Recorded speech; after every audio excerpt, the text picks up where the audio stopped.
नमस्कार दोस्तों, मैं सृष्टि जैन।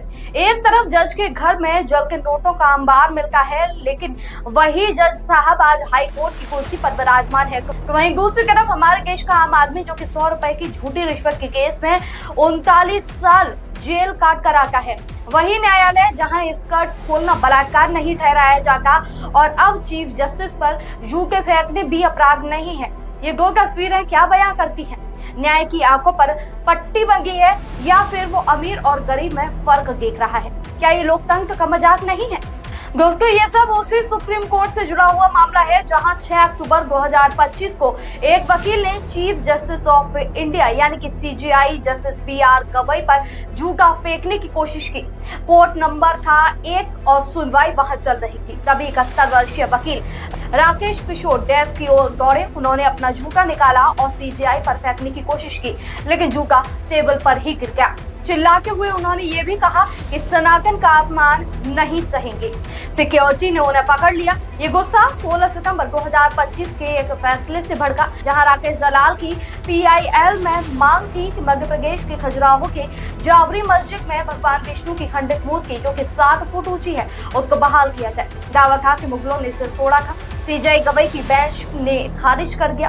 आपको बता दो, टिप्पणी में उन्होंने याचिकाकर्ता से कहा कि तुम विष्णु भक्त हो तो जाओ भगवान विष्णु से प्रार्थना करो कि वो खुद उस मूर्ति को ठीक कर ले। हालांकि वो चाहते हैं तो ये कह सकते थे कि ये मामला भारतीय पुरातत्व सर्वेक्षण यानी कि ASI के अधिकार क्षेत्र में आता है। ये टिप्पणी सोशल मीडिया पर वायरल हो गई और कुछ लोगों ने इसे सनातन का अपमान बता दिया। 18 सितंबर को सीजेआई ने सफाई दी कि मेरा इरादा किसी की भी भावनाओं को ठेस पहुंचाने का नहीं था। बयान को तोड़ा मरोड़ा गया। मैं सभी धर्मों का सम्मान करता हूँ। दोस्तों, ये घटना एक वकील की नादानी नहीं बल्कि गहरी समस्या का आईना है। सीजेआई गवई दलित समुदाय से आते हैं। ये आखिर कैसा संयोग है कि एक दलित जज को सनातनी नहीं ठहराया जा रहा? वकील के नारे से साफ लगता है कि फैसला हिंदू न होने पर दबाव डालने की कोशिश की। सीनियर वकील इंदिरा जयसिंह ने एक्स पर कहा कि ये स्पष्ट जातिवादी हमला है। सभी जजों को संयुक्त प्रेस कॉन्फ्रेंस करनी चाहिए। कंटेम्प्ट ऑफ कोर्ट एक्ट 1973 के तहत ये क्रिमिनल कंटेम्प्ट है। आर्टिकल 129 सुप्रीम कोर्ट को खुद कार्रवाई का अधिकार देता है। 6 महीने की जेल, 2000 रुपए का जुर्माना या फिर ये दोनों।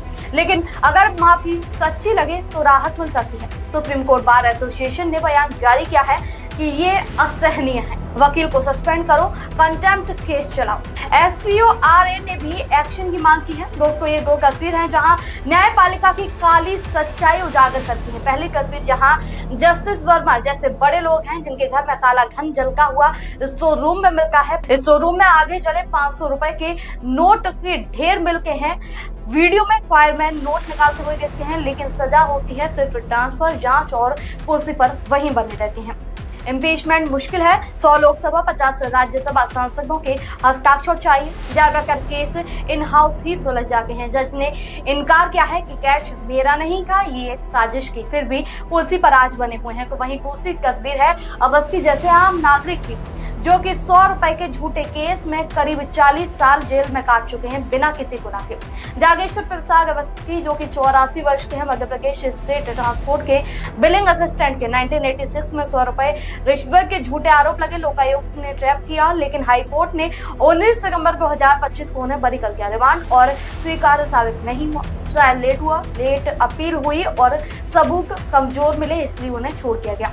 तो वहीं तीसरा मामला जहां जेंडर पर न्याय है, जहां नाड़ा खोलने जैसे फैसले महिलाओं को असुरक्षित करते हैं। राजस्थान हाईकोर्ट ने 23 जून 2024 ने कहा था कि लड़की का अंडरगारमेंट निकालना रेप का प्रयास नहीं है। महिला की मॉडेस्टी पर एसुलेट IPC 354 है।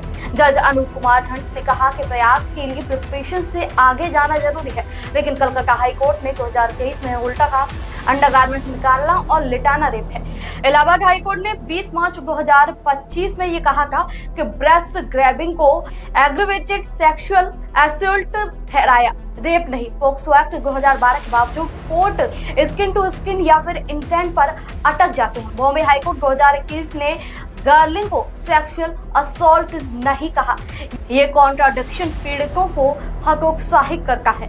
मामला जूता फेंकने का सामने आया, जहां कंटेम्प्ट ऑफ कोर्ट एक्ट 1971 के तहत क्रिमिनल कंटेम्प्ट 6 महीने की जेल होती है, 2000 रुपए का जुर्माना होता है। लेकिन सीजीआई ने कहा कि ये चीजें मुझे प्रभावित नहीं करती, कोई केस नहीं होगा, सिर्फ बीसीआई ने इसे सस्पेंड किया।